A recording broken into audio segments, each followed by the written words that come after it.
Morning, gang. Happy Saturday morning. Well, here we are, about 72 hours away until the country inaugurates a new administration. So where are the next 4 years going to go?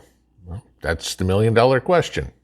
Or probably more likely the $20 trillion question, but you get my point. There's all sorts of projections out there, ranging from sheer euphoria to utter chaos. Y'all know me by now. I prefer to look at history in patterns to see if I can relate something to the past to what's going on to today.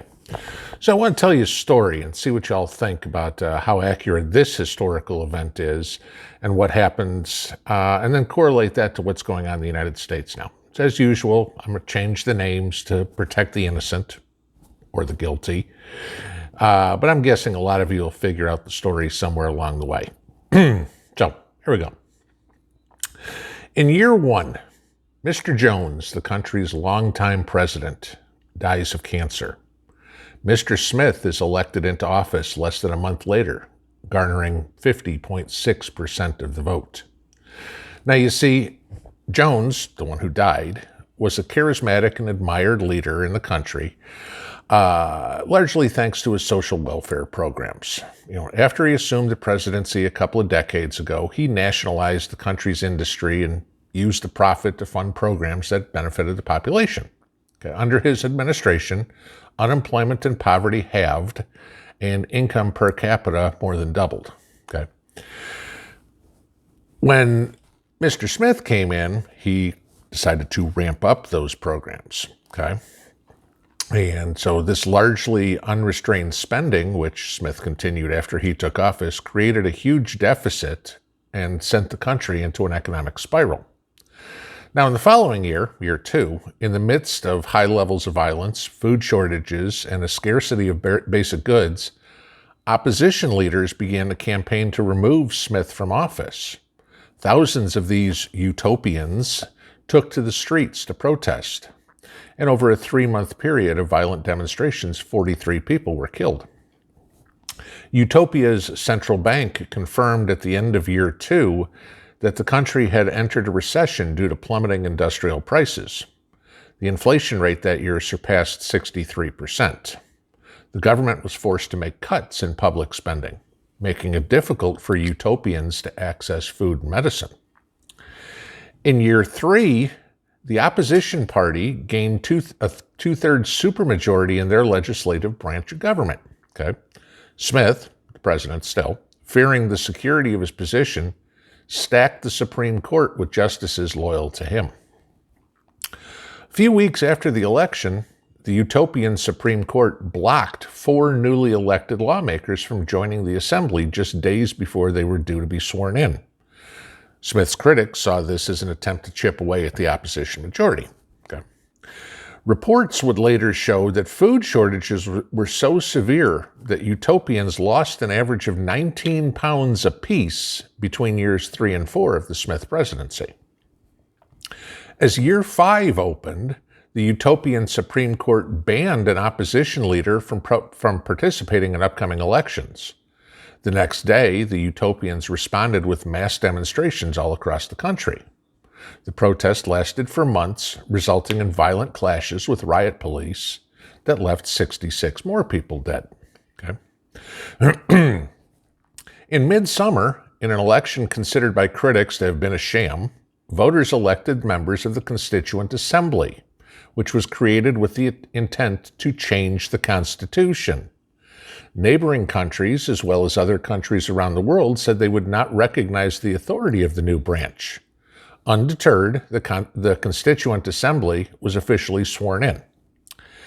In year 6, presidential elections were held in late spring, and Smith was reelected despite claims of fraud from the opposition coalition. Other countries decried the election as unfair and anti-democratic before any voting had even taken place. By the end of year 6, the United Nations Refugee Agency announced that over 3 million people had fled Utopia due to massive shortages of food and medicine. Not long after Smith's inauguration in early year 7, Utopians took to the street calling for him to step down. Mr. Harris, who was leading the opposition, claimed the presidency, citing emergency powers granted from the Constitution, which of course they'd already abolished. The world quickly showed support for Harris.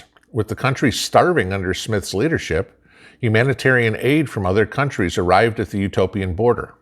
Smith blocked the aid, stating, "Utopians aren't beggars." World leaders instantly condemned Smith, but they're also not optimistic that the military will turn on Smith to allow aid to enter the country. Anyone recognize the story? That's what happened in Venezuela from 2013 to 2019. Just recently, okay? See any similarities with the United States? Some of it's already happened, as we have seen a soon-to-be ex-president whose policies had similar results, whereby unemployment and poverty halved and income per capita increased. Okay? Some have already been discussed by the new administration, such as creating a huge deficit and stacking the courts. Some are already coming to fruition as we speak, such as high levels of violence, food shortages, scarcity of basic goods, not to mention violent demonstrations. Okay, seen that. You see, if we put the U.S. on the same timeline as Venezuela, we're early in year 2 right now. If you go back and listen to the story, by the end of year 2, Venezuela had entered a recession due to plummeting industrial prices, the inflation rate surpassed 63%, and the government was forced to make cuts in public spending, making it difficult for any of the Venezuelans to access food and medicine. Does any of that sound familiar to what a lot of channels are talking about? You won't hear it on the news because they're too smitten with communism, but this is the path we're on, okay? Fortunately, those of us with our eyes open and not wearing rose-colored glasses can see this on the horizon.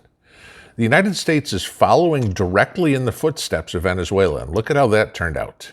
I mean, people raided the zoo for animals to cook because 1/3 of the country doesn't have enough to eat and 3/5 of the country doesn't have enough money just to buy food, okay? Meanwhile, Maduro and his inner circle have been dismantling Venezuelan democracy piece by piece as they plunder the country to enrich themselves. Does that sound like anybody we know?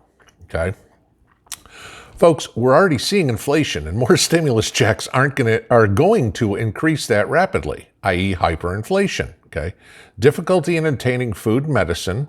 We're just starting to see this. If you look carefully enough, we've talked about it in the last couple of videos.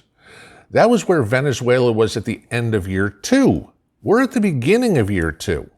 Remember, in years 3 and 4, Venezuelans were hungry enough that as a nation, they averaged 15% weight loss. Not that Americans couldn't stand to lose some weight, but not this way, okay? Oh, just for fun, this is a good one. Currently, the US dollar, $1, is equal to 1,062,000 Venezuelan bolivar. So just think, if you worked a job paying $12.50 an hour in the United States, okay, the equivalent of, your paycheck every 2 weeks would be over 1 billion bolivar. That's how worthless the money is, okay? Anyone want an idea where we're going? Okay. Guys, keep a very close eye on what's going on, because most likely this is our future. And we, as preppers, are honestly the only ones that see it coming. Mark my words, in a couple of years, if not sooner, we're going to be in really, really tough times. You thought the 2008 recession under Obama was bad? That was a preseason game. The Great Depression, that was the regular season. Welcome to the Super Bowl, guys. You better keep stocking everything you can get. Pinball out.